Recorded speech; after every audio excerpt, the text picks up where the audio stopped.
Hello, everybody. Welcome into Sports by GSMC Podcast Network. I am your host, Jeremy Lapidus. Hope you guys are having a wonderful Tuesday. Had a wonderful Monday. We are going to talk about a lot today. There's some NFL news. We're going to break down the two NBA games from last night, including the Wolves dominating on defense, holding Denver to their lowest scoring output of the season without Defensive Player of the Year Rudy Gobert. Three-time Defensive Player of the Year Rudy Gobert on the roster as he was out having his first child with his girlfriend. So congrats to him. We're going to break down that game. We're going to break down the Knicks game. The Knicks were able to outpace the Pacers in a barn burner of a game that on most other nights the Pacers would win that one. But without Tyrese Halliburton really performing at his best. He had 2 threes in the first quarter to get him going, and then that was it. So not his greatest game. But we'll break down that one as well. We're going to move into the NFL after that. We're going to talk a little bit about the Titans wide receiver room, what they've done in the offseason to bolster what was one of the weaker position groups in the entire NFL.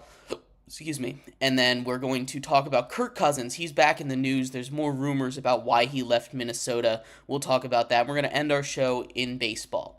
There was a memo put out by the Major League Baseball office today talking about teams circumventing draft rules with high schoolers, which not the greatest look if you're an MLB team to be messing with high schoolers, but that's part of the game. We'll break that down at the end of our show. But before we get into it, remember, if you would like to be an even bigger part of the show than you already are, all you need to do is go to gsmcpodcast.net. Leave a tip or donation with a message in it. That message will pop up on the bottom of the screen for you, me, and everybody else around the world to see. We appreciate anything you do give. If you do leave that message, you control what we talk about here on the show. You have any burning questions that you want me or need me to answer in the world of sports, go to the link below, gsmcpodcast.net. We appreciate everything you do give. We appreciate all of you for watching, spending your beautiful Tuesday afternoon with us. But like I was saying, we're going to kick off our show in the NBA. And we're going to start off with the Timberwolves Nuggets. Game 2 of that series was last night, and the Timberwolves came out and they led tape to tape, wire to wire. They dominated that game. Their defense was phenomenal, and they did that without Defensive Player of the Year, 3-time Defensive Player of the Year, Rudy Gobert. Rudy Gobert was out in the last game because he was having a child, or his girlfriend was having a child. Perfectly fine. The Timberwolves dominated. There's not another word for it. Their defensive effort was unlike anything I've seen. Their ability to hold Jamal Murray to nothing. They were double, triple teaming him. They did it without fouling. Jokic was in a world of trouble on offense. You know, he got his points, he got his assists, but he turned the ball over a lot. Really, the entire Denver bench, everyone on Denver was shaken, especially in the second quarter. You could really see it. You had Jamal Murray throwing towels onto the court. You had Mike Malone running up at a TV timeout and screaming in the face in the middle of the court at an official. There were lots and lots of they were just angry, and you could see it. They weren't going to come back in that game, and they did mount a little bit of a comeback the beginning of the fourth, end of the third, to get it down within 20 points, but it wasn't enough. Anthony Edwards and Cat both had 27 points in this game to lead the Timberwolves. Reggie Jackson got crossed up, went down on one knee, then down on both knees, and then got back up on his other knee. He had all 3 positions. The announcers in the game said he was proposing, which is wild. You know, usually that's something that's saved for the internet after the game, and the announcers were there in the middle of the game, just on Reggie Jackson. He had to leave the game early with an injury. He should be fine. I haven't heard too many updates on him yet, but the Timberwolves defense really is the story of this game. And like I said in the beginning, they did this without Rudy Gobert. They're able to dominate a really good Nuggets offense without their best defensive player, and they take both games on the road. They are 2-0 on the road in a place where the Nuggets don't lose that many games. They've won 33 games at home this season. Now they go on the road into Minnesota, and like I was saying in the last time we talked about the Nuggets, they've been sleepwalking. And if this isn't a wake-up call, I don't know what is. If this game isn't a, hey, get your butts in gear, you need to be able to play the entire time. You need to be able to get in here and start playing from quarter one through quarter four. You can't fall behind because the Timberwolves defense is not going to let you back into this game. Unlike the Lakers. The Lakers are going to let you back in the game because they don't have that same defense. It's not the same. You have, excuse me. You have two very different styles of teams, right? And if like I said, if this isn't a wake up call for Denver, I don't know what will. Because if this doesn't wake them up in Game 3 and they don't come out with a passion, they are in serious trouble of getting swept. And, you don't say that too much with a defending champion, a team with the best player in the world, and still a scary, scary roster. It's a really good team, and yet they're in trouble against a Minnesota team that just has, in these playoffs, been destroying them. Anthony Edwards goes for 40 in the first game. He goes for almost 30 in the second game, and the defense holds you to your lowest scoring output in the season. You had the largest deficit at halftime in the history of a home playoff game for the Nuggets. This record-breaking blowout for the Nuggets, it's not something they're used to with Jokic on the team. So, it's something that like I said, if they can get themselves into gear, if they can start performing the way we know they can perform with the talent they have on their roster, if they can stop sleepwalking in the beginning of games and relying on their immense talent to get back into it, they'll be fine. They need to turn it on in Game 3, though. This is the no turning back point. When we did the round 2 predictions, like I was telling you guys, this is the point where they have to turn it on or they're screwed. I talked about them starting slow. I didn't think it would be this bad. I thought they'd be closer. It'd be more like a Game 1 situation, but they need to turn it on. Plain and simple. They need to start playing like it's the playoffs, like they could get eliminated. It doesn't seem like they were taking it too seriously, and hopefully a 30-point blowout in front of your home fans is something that can get them going. Because Game 3 is do or die. You can't fall behind 3-0. You can't. You can scarcely afford to fall behind 2-0 against a defense like the Timberwolves. Timberwolves have all the momentum right now. The Nuggets did nothing in that game to take momentum back at the end. They didn't do anything to get any of that. And they kind of needed to have a strong second half performance. Like I said, they were down a record number at half. Record number for a home playoff loss. So the Denver Nuggets have been around for a long time. A record number against the Minnesota Timberwolves. And now they go back to Minnesota. Minnesota has a good home court advantage. The Minnesota fan base is always really good up there, especially when their teams are good. It's not going to be easy, but if they can play a full game, as long as they don't fall too far behind, because that's the issue. They've been falling behind in every single game, and they've been relying on talent to come back. They can't do that against the Wolves. They really can't. So as long as they play the whole game, I think they'll be able to come back, make this a series, at least steal one from the Timberwolves in Minnesota. 3-1 going back home is still not the spot you want to be in. Ideally, you want to take both of these. And they have the talent to do that. They've shown it in the regular season. They've gone into Minnesota in a game that was at the time for the 1 seed, and they've won it.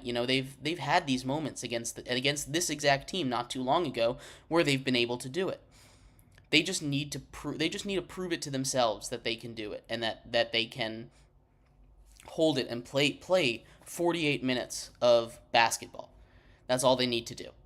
And I haven't seen it yet. If they don't wake up after this, they're screwed. Game 3 is do or die. It might as well be an elimination game for them. They need to win this game coming up. Anyway, let me know what you think in the comments of Game 2. Anything you want to say in this series. I appreciate the feedback. But anyway, in our second segment coming up here, we are going to talk about the other NBA game that happened last night between the Knicks and the Pacers. Jalen Brunson continues his tear through the Eastern Conference. Who can stop him? Can anybody outduel him? We'll talk about that coming up next on Sports by GSMC Podcast Network. I feel like I'm losing my mind. Is everybody in the world blind? Please, Lord, give me a sign, a sign. I feel like I'm losing my mind. Is everybody in the world blind? Please, Lord, give me a sign, a sign. I wanna be the greatest. Everybody on the fake shit. I look around and feel like everybody is the fakest. I make this every day and I'm impatient. Hoping one day I blow up from the basement. Statement, the top is so vacant. I don't hear shit that I think is amazing. Waiting for my day when I'm playing. Sold out shows where 1,000 faces. Hey, give me that crown. Get in my way and to be put down. It ain't your place, all this my town. If I want that shit, then I'll get it right now. I'm losing it, the news it fits. I'm losing shit, a stupid myth. You choose to live or choose to dip. You choose to fight or lose your grip and lose a gift. Oh. I feel like I'm losing my mind. Is everybody in the world blind? Please, Lord, give me a sign, a sign. I feel like I'm losing my mind. Is everybody in the world blind? Welcome back to Sports by GSMC Podcast Network. I am your host, Jeremy Lapidus. If you are just tuning in, we just finished breaking down Game 2 between the Minnesota Timberwolves and the Denver Nuggets, a game where Minnesota just dominated from start to finish. They killed them defensively. The Nuggets had no answers for that defense. People have been saying that's the best defense that they've seen in a really long time, in decades. And that's really, really impressive. This Timberwolves defense is something special, and it is a defense that can carry them far into these playoffs, especially especially if the Nuggets aren't going to start actually playing basketball until the second half or later in the game. But they need to turn that on. Anyway, in this second segment, we're going to break down the other basketball game that took place last night between the Pacers and the Knicks. The Knicks take a 1-0 series lead behind Jalen Brunson, again outdueling just everyone on the court. They score 120 points, which is more of the Pacers style than the Knicks style, but they win that game. We'll break it down. But before we do, remember, if you would like to be an even bigger part of the show than you already are, all you need to do is go to gsmcpodcast.net. Leave a tip or donation with a message in it. That message will pop up at the bottom of the screen for you, me, and everybody else around the world to see. If you have a burning question that you need answered, leave a donation. I will get to it right away. Leave a comment. I have my eyes on that at all times. I appreciate everything that you do give. I appreciate everything that you say in the comments. I appreciate your participation and you taking time out of your day on a beautiful Tuesday to sit down and talk some sports with me. But like I was saying, we are going to continue our NBA coverage here. We're going to talk a little bit about the Knicks series here. The Knicks win a barn burner of a Game 1 against the Pacers in MSG. The Knicks win 121-117, and there's a couple things in this game before we get to some of the top performers in it. There's another controversy here with referees. It's always going to be a thing, and really that's the big story that's been in this game. At the end of the game, much like at the end of Iowa-UConn, if you remember the women's Final Four game between Iowa and UConn, there was a moving screen called, and reffing is subjective. It always is. That's just a fact of life. Reffing is subjective, and you need to know when to make that call. If it is by letter of the law, you can always say, so, yeah, it can be called. But I'm going to say the same thing here that I said when it happened against UConn in that Iowa game. Sure, maybe it was a foul. But in that situation, less than a minute to go, one possession game, you can't call that foul. No one is going to sit here. No one is going to sit here today if that foul goes unnoticed and the Pacers hit something. Maybe Knicks fans looking for something will say, "Oh, that was a moving screen." But the reaction is going to be, "Oh, so what? That's fine. It's not a big deal." It's one of those things where you call it, and sure, maybe you're technically right. Maybe you're technically correct. But it starts this whole conversation, this whole uproar once again around this same exact discussion. And the reffing in these playoffs, not just this game, but in these playoffs in general, have not been very good. Just to put it bluntly, the reffing in these playoffs have been pretty horrific. Overall, we're talking about,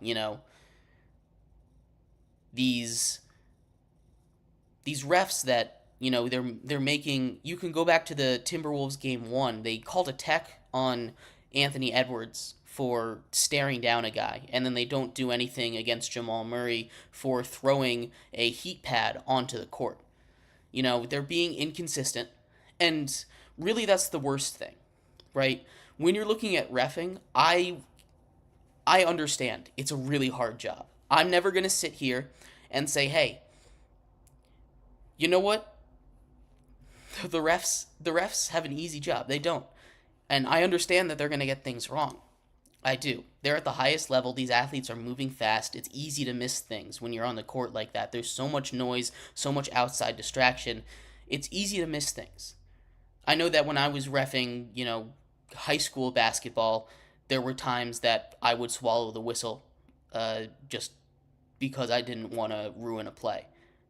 And it's a subjective thing. It's not a big deal when you're reffing rec league basketball, but it does become a bigger deal when you're doing the NBA. And you have to take into account the situation. And the refs are doing their job. But really the most important thing when you're reffing, especially in the playoffs, I don't care how tight or how loose you call it. I don't. At some point, that's just how you're going to call the game. What I do care about is consistency. And if the reffing is not consistent for both teams in a game throughout the entire playoffs, it leads to sloppy play. It leads to more fouls, more players being more unclear with what they can do. It leads to sloppier basketball. If they know what they can get away with, what they can do, maybe a little extra hand fighting is there. They can be a little more physical in the playoffs, and in general, that's fine. Which is why, especially in such a high leverage situation, I hate the call. And I'm not going to sit here and say, "Oh, it's the Pacers only lost the game because of that call." No, they didn't. Tyrese Halliburton had 6 points on 6 shots. He didn't score a point after the first quarter. This is not.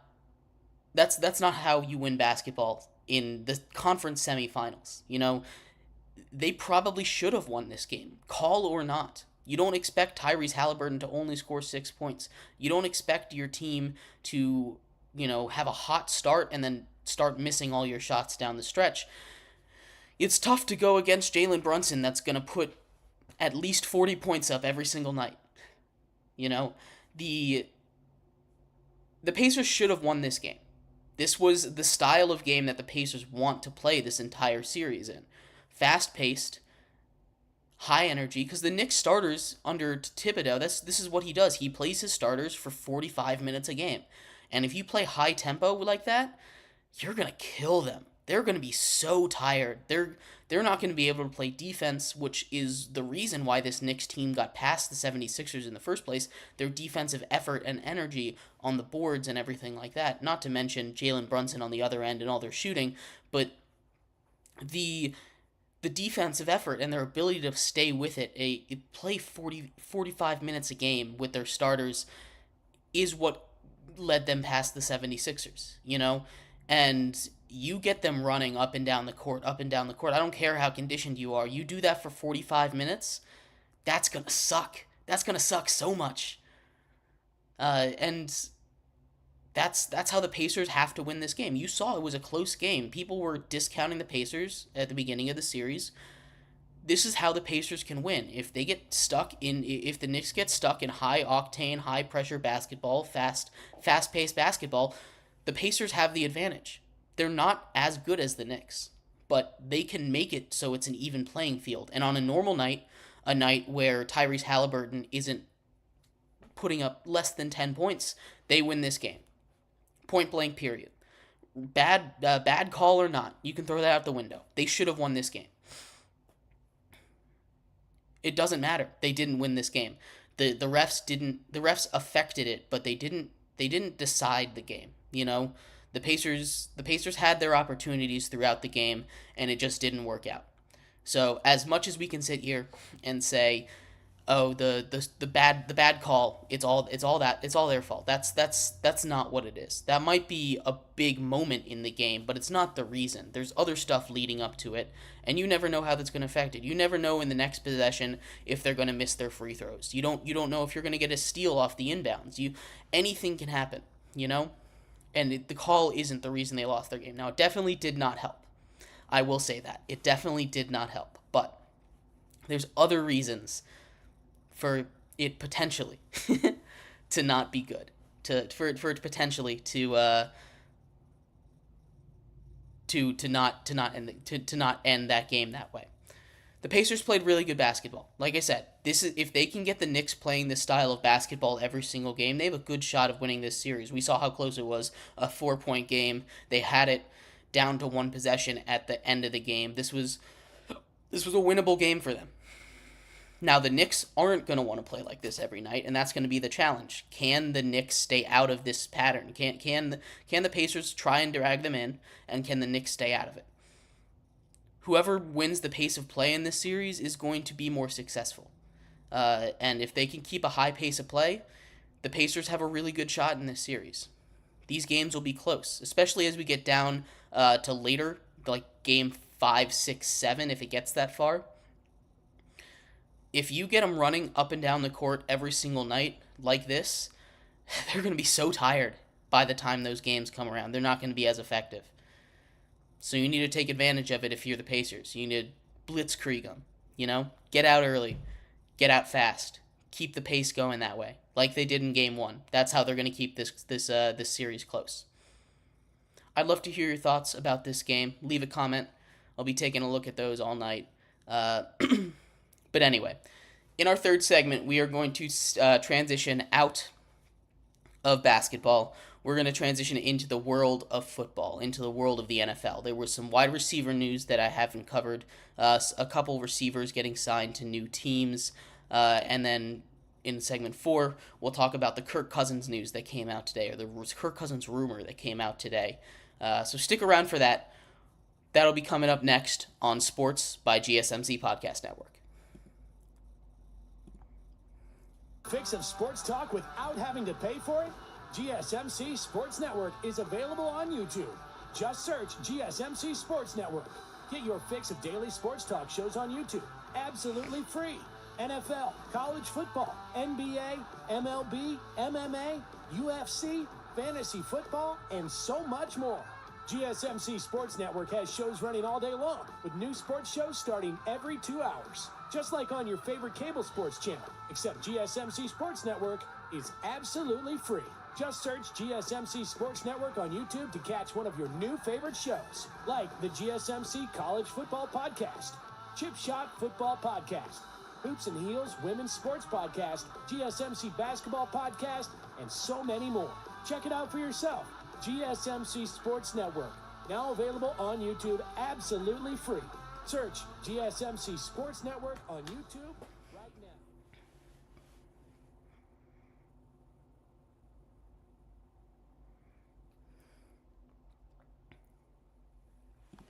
Welcome back, everybody, to Sports by GSMC Podcast Network.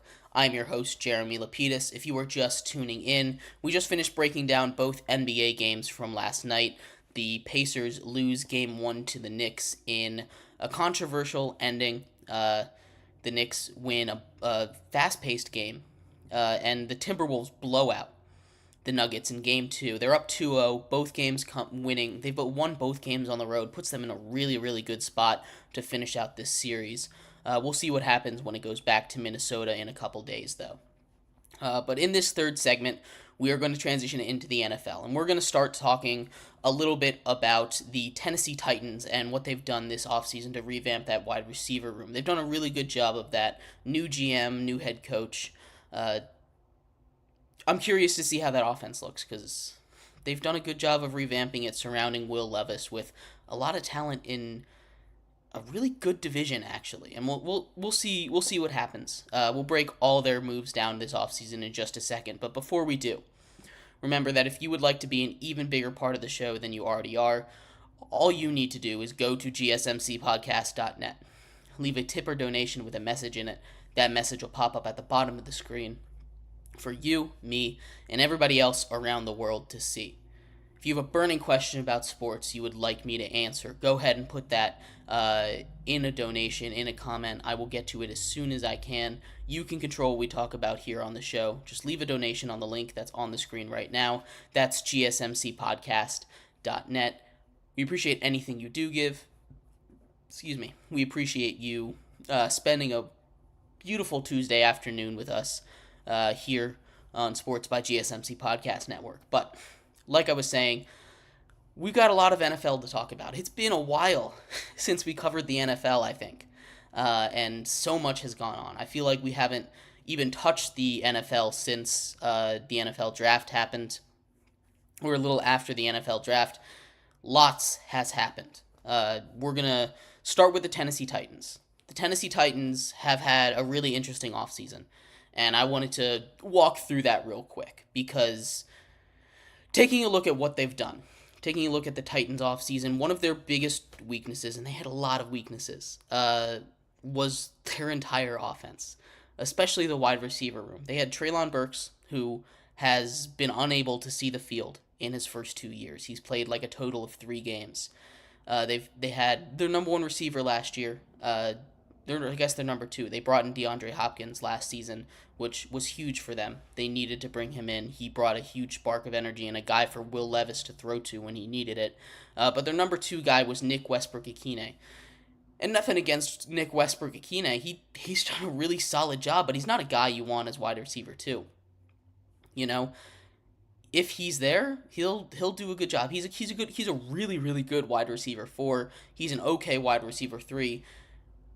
He's like a change of pace wide receiver. He's a guy that, can get you a big catch when you need it, but he's not a guy you want to rely on to be open all the time because he's not that kind of player. But they recognize that, and this offseason they've gone out and they got Calvin Ridley. They might have overpaid a little bit for Calvin Ridley coming off a down season in Jacksonville and coming off 2 years basically in a row where he hasn't seen the field. But before that in Atlanta, he was really good, and he still showed a lot of flashes in Jacksonville. It was a really crowded wide receiver room, and it just didn't quite work out in Jacksonville with Ridley. So he goes to Tennessee, and just today it comes out that they've now signed Tyler Boyd. So Tyler Boyd comes back. He's reunited with his former offensive coordinator, who is now the head coach of the Titans. So Will Levis now, after having an up-and-down rookie season with a lot of really high highs and a lot of really low lows, he had that great comeback against the Miami Dolphins, if you remember, that basically killed their hopes of winning the division and sent them to Kansas City. Kind of sent them spiraling after that loss, actually. But the Tennessee Titans here have revamped that wide receiver room. They brought in Tony Pollard, and him paired with Tyjae Spears can hopefully recoup the loss of Derrick Henry, who they let walk in free agency. They did a great job on offensive line. They obviously drafted J.C. Latham in the draft. They got a great center in free agency. They've done a lot to shore up that offense. That offense is going to be a lot better.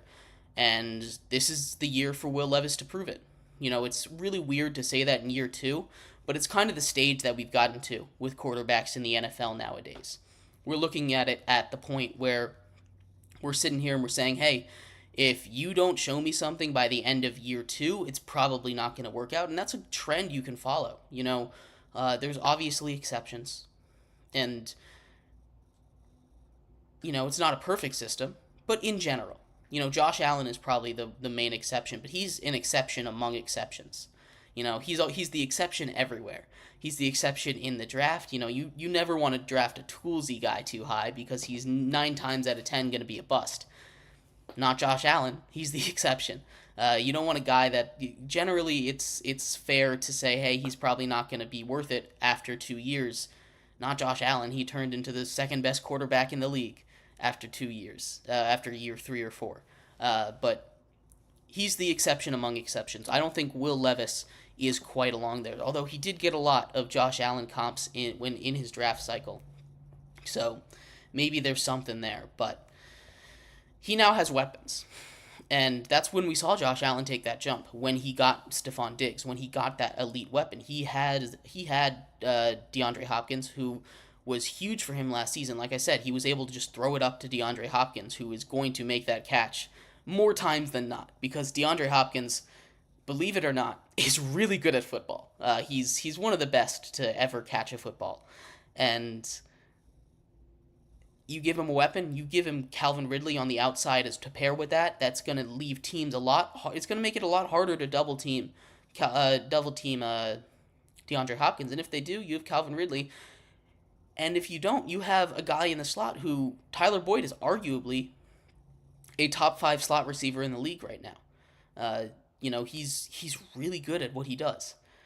You get him for cheap. I know he's a little older, but Tyler Boyd is someone that has consistently been able to come up with huge catches for the Bengals. He got moved down to wide receiver 3 when Jamar Chase and T. Higgins came into Cincinnati, but he's been there. He's a veteran presence to help lead that locker room. He has rapport with the head coach, and he's a good guy to have in your wide receiver room with your quarterback. I mean, Will Levis now has 3 veteran wide receivers that are going to be really good for his development.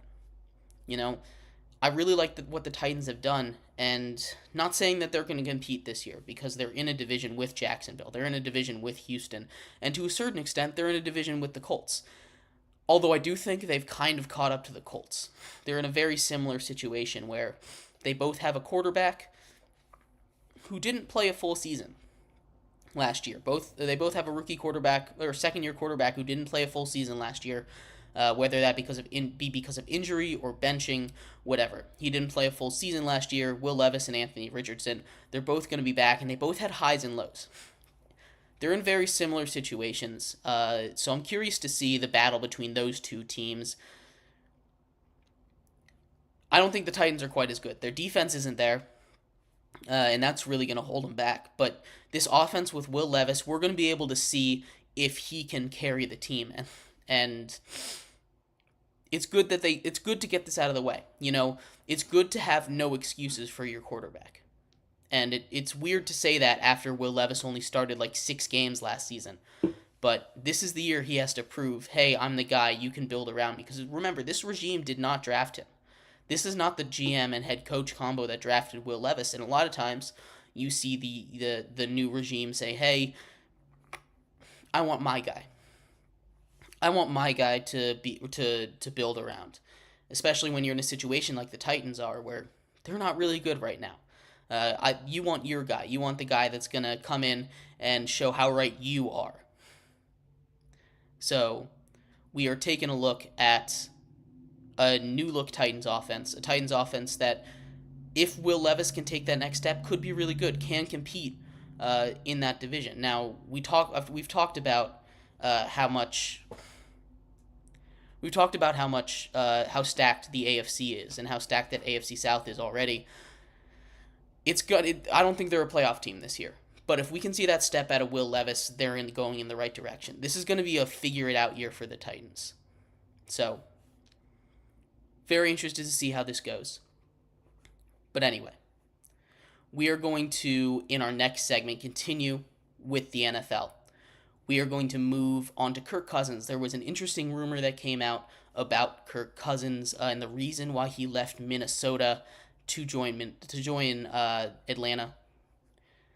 and what went out the window there. We'll talk about that and how it might affect everything that's going on in Atlanta with the draft process and all of that stuff. So stick around.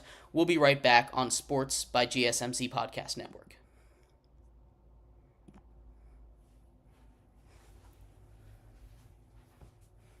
For the best and latest podcasts available anywhere, go to the podcast app on your cell phone and type in GSMC to access free content-rich podcasts on health and wellness, book reviews, sports, entertainment, relationships, social media, movies, technology, finance, and even weird news. Subscribe and download the GSMC Podcast Network's family of shows, available everywhere podcasts are found.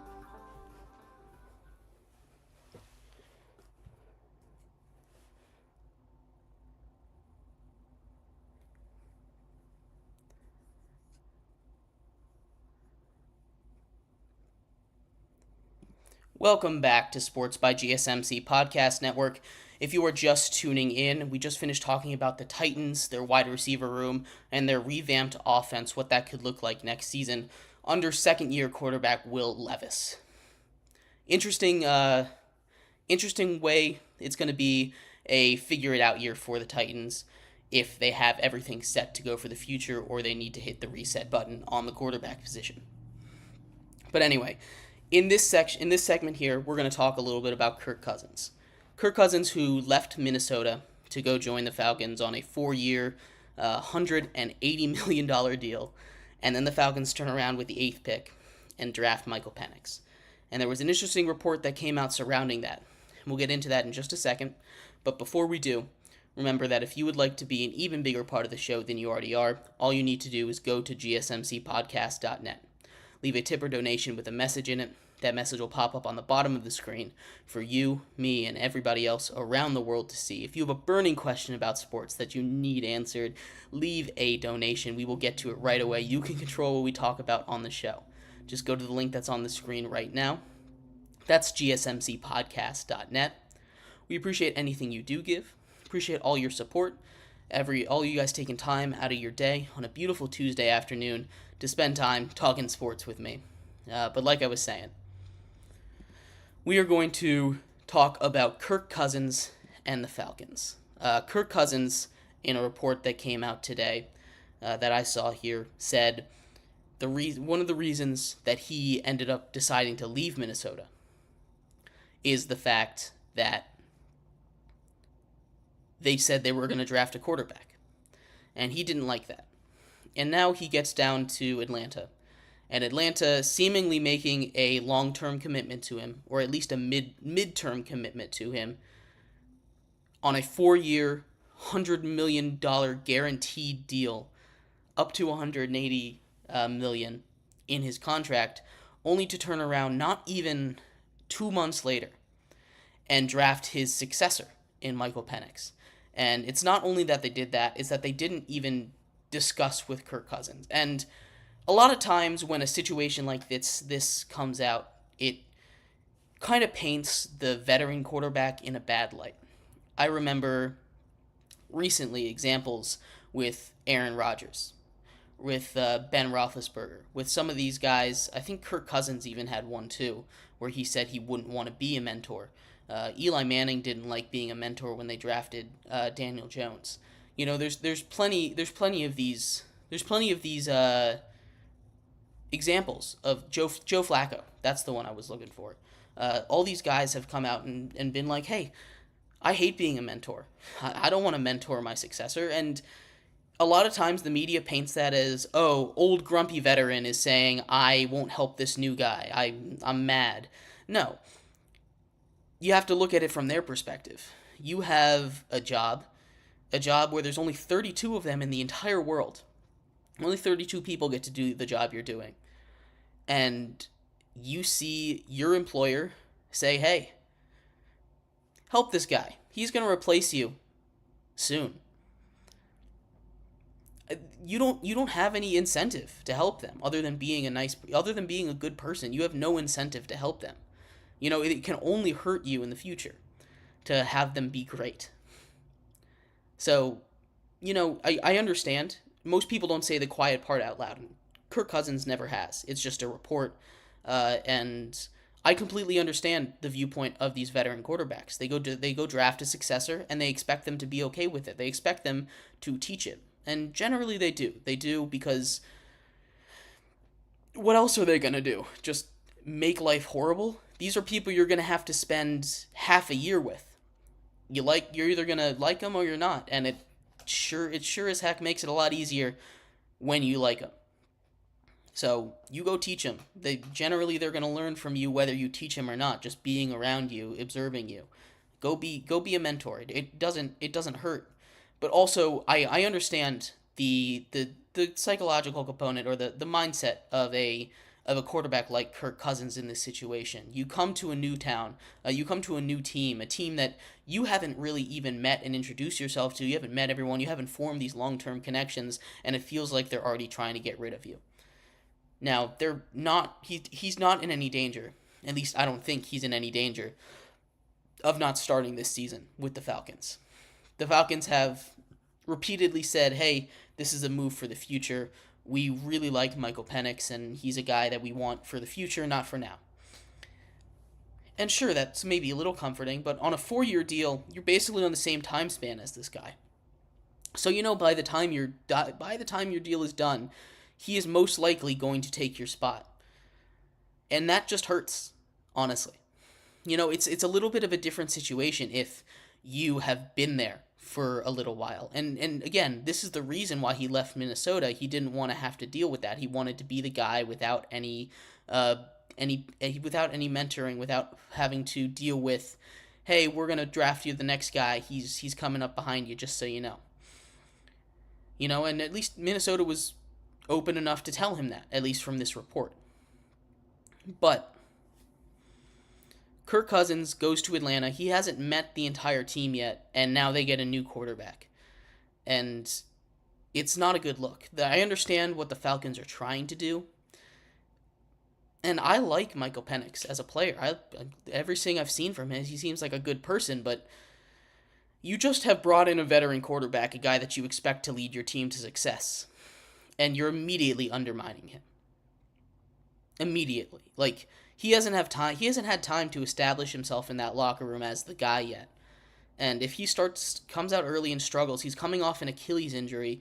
If he comes out early and struggles, and maybe he's not 100% ready for the beginning of the season, and Michael Penix comes in week 1 and shows out, has an incredible performance, you kind of start to sow the seeds of doubt, because Kirk Cousins isn't established in that Atlanta locker room, And I don't know how he's going to come back from that Achilles injury. So on one hand, it's good to have an insurance policy. But using a number 8 overall pick on that insurance policy is a lot to put on a guy. And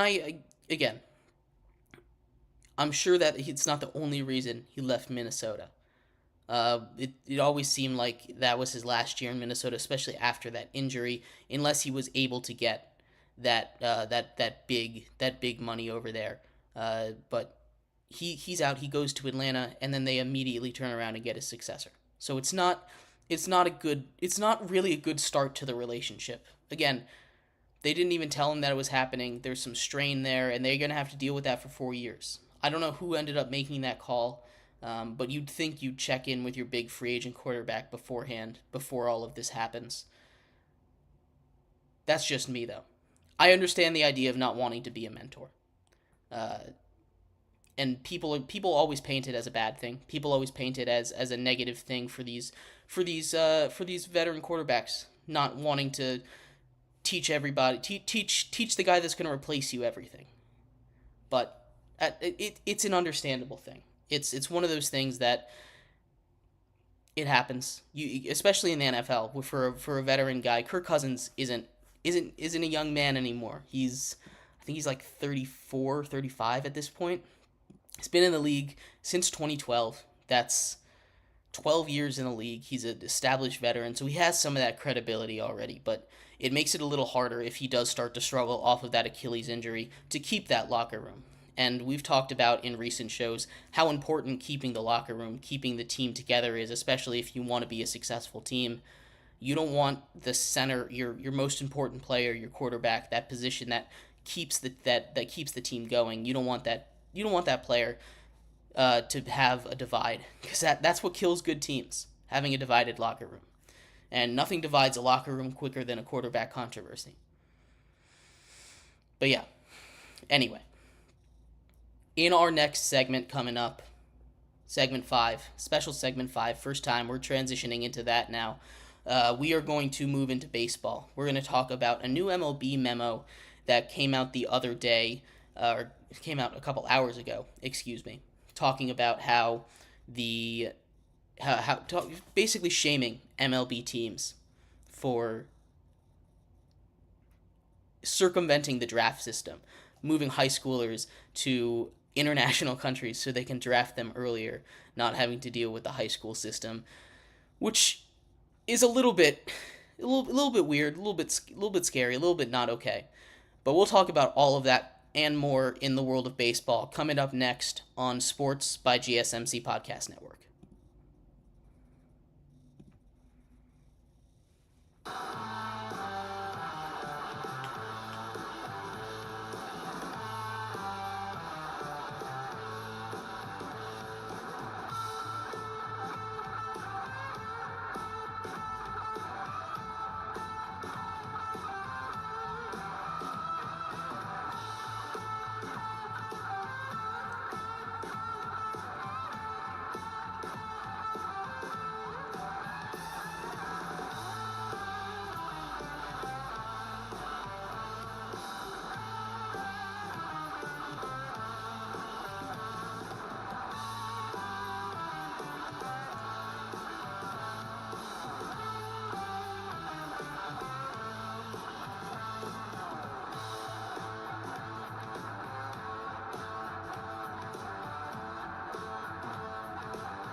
Welcome back, everybody, to Sports by GSMC Podcast Network.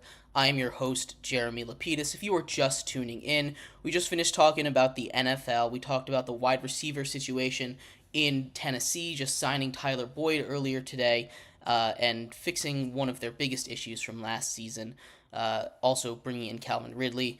And we also talked about the Kirk Cousins situation. New news came out about him. In this segment coming up, we're going to finish off our show in baseball. We're going to talk about the new MLB memo that came out around the MLB draft, which is coming up right around the corner. It's about a month away. There's a lot of the top prospects are in high school, so this kind of refers to them.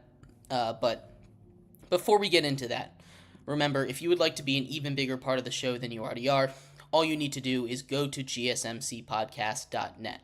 Leave a tip or donation with a message in it. That message will pop up on the bottom of the screen for you, me, and everybody else around the world to see. If you have a burning question about sports, anything that you would like to talk about, all you need to do is go to the link on the screen right now, gsmcpodcast.net, leave a tip or donation. I will answer your question. I promise you I can answer anything. So leave a comment, leave a donation. Appreciate you guys taking your time on a beautiful Tuesday afternoon to sit down and talk some sports with me. But like I was saying, we are going to finish off our show talking about the MLB. There was a memo that came out earlier today from the MLB to all 30 ball clubs regarding prospects in the draft. So if you are unaware, the way that the baseball draft works is a little different from a lot of other drafts. It works very similar to the hockey draft, to the NHL draft, if you know how that works, but that's probably even more niche than the MLB draft. It's not like the NFL draft or the NBA draft where you draft a guy and he comes right to your team. In the MLB, you can draft, you're eligible to be drafted, at least in the United States, from age 16 on. Now, there are a million different drafts. There's Rule 5 drafts, there's Rule 4 drafts, and then there's the normal MLB draft. For what we're going to be talking about today, what's important is the Rule 4 draft, which is basically an international player draft. In the international draft, you can start being drafted at the age of 14 or 13, I believe. So it's younger threshold, and MLB teams are scouting kids from when they're in middle school, younger even.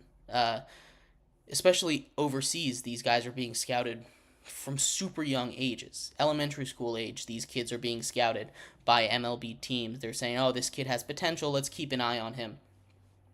But in the US, you have to be 16 before you can get drafted. And at that point, you can finish up high school. And if you get drafted again by another, and then if you graduate high school and go to college instead of the draft, instead of the minor leagues, you can get drafted by another team after after about 3 years, I believe is what it is. You have a lot of different options. But out of high school, what some teams are trying to do is to get the rights of some of these high schoolers is talking to their families and convincing them to move overseas so they can get drafted early. A good example of this, Lucius Fox. He was a shortstop. He played a couple games last season for the Washington Nationals. He came up and they did this move. He grew up in the Bahamas. He came to the U.S. for high school, and then he moved back to the Bahamas so that he could get drafted at age 14. So they circumvented that system a little bit. The memo that came out today to all 30 teams basically said, hey, stop telling high schoolers to move out of the country so you can draft them early. And that might seem like a no-brainer. But for these kids, these teams have been in contact with these families forever. You know, these are long-standing relationships. These are relationships that they build. It's not just walking up to for the first time at age 14 and saying, hey, you guys should move out of the country. We'll draft you, I promise. That's a big deal.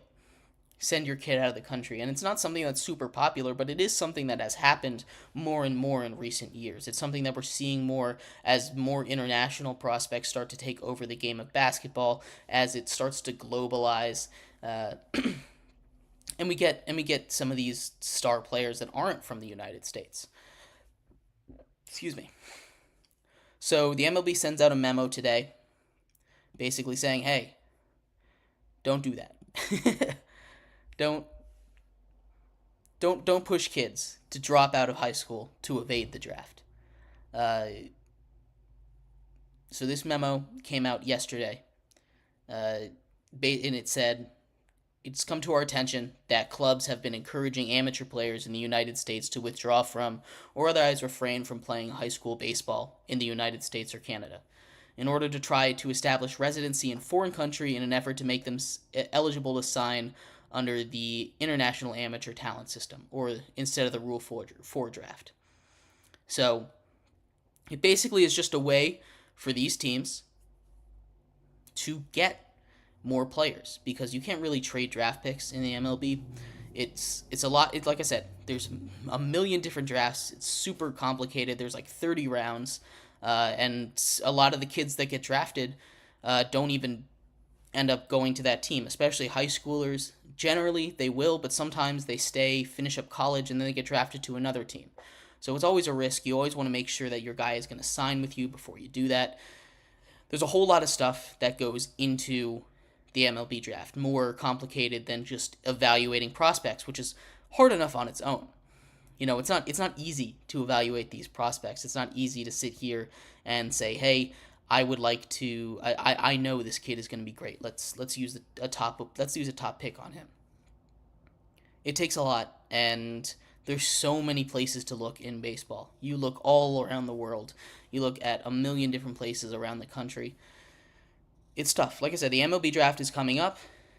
I'm glad they sent this memo out. I don't want MLB teams encouraging kids to drop out of high school. That just, in general, sounds like a bad headline. That's not something the MLB needs right now. Bally Sports is off of cable, is off of Comcast. They've gone bankrupt. So a lot of markets, a lot of Xfinity customers, a lot of Comcast customers have lost the ability to watch their local team. Just this season, it's a mess. And the MLB TV subscription doesn't let you watch local games. It's a whole nother category. Blackouts really irk me. I hate blackouts. Especially as someone that doesn't have cable and tries to watch my home team in in football, basketball, whatever, or the ESPN Plus subscription I have that doesn't come with ESPN.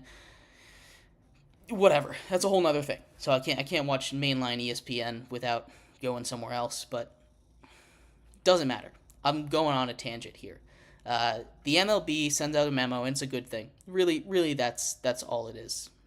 It's a good thing. We don't want teams, GMs, scouts convincing people to drop out of high school. Get your high school diploma, kids. Doesn't matter if you're going to be an MLB star. Go get a high school degree. Don't drop out of school to go rot in the minor leagues. Because I'm going to say something that 99% of you aren't going to make the MLB. It's tough. It takes a long time. You're going to start out in the minors, and I know you can do it. I know you can. You're the one. You can do it, but it's a tough process, and you don't want to drop out of high school just for that. But anyway, thank you everybody so much for tuning in to today's show. Appreciate all of you for sticking around and watching all 5 segments today. This is what it's going to be for the rest of the time. We're moving into 5 segments. Hope you enjoyed. We'll be back here same time, same place tomorrow, 5 o'clock on Wednesday, to talk about all the major news coming out of sports in the next 24 hours. We'll talk about all of the basketball games. We'll talk about all of the hockey games if we need to, and maybe we'll do some MLB power rankings tomorrow. Stick around, or come back tomorrow, find out. I hope you have a great rest of your day, and I will see you then. Bye-bye.